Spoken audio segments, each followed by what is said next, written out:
Kırgızstanda bir adam ýeköz Belarusyň Bişkekdäki ilçihanasynyň öňünde protest geçirip Kırgızstanyň Minsk bilen gatnaşyklaryny kesmegini talap etdi.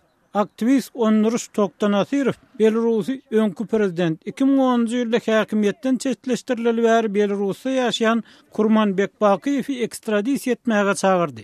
Häzirki hökümet hem Belarusdan Bakiýewiň ekstradisiýa edilmegini sorapdy. Ol häkimiýete garşy guralan protestlere gatnaşanlaryň käbiriniň öldürilmegi bilen baglykda jinayet jogapkärçiligine çekilipdi.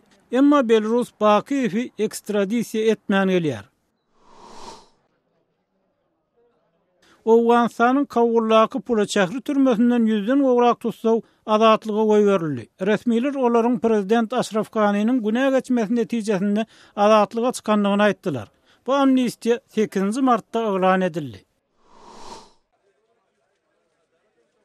Pakistan'da aklawçylar Peşawar şäheriniň suwutlaryny bir günedal atylyp öldürilen kärdeşleriniň hormatyna bir günlük iş taşlaýyş elan etdiler. Aklawçy Samiullah Khan Afridi 17 martda näwelli hüjümçüler tarapyndan öldürildi. Ol Birleşen Ştatlaryň merkezi Aňtogullugyna Al-Qaida lideri Osama bin Laden tutmagy kömek eden doktory aklawçylyk edipdi we biraz öň jeňçileriň haýwatyna sebäp bolypdy.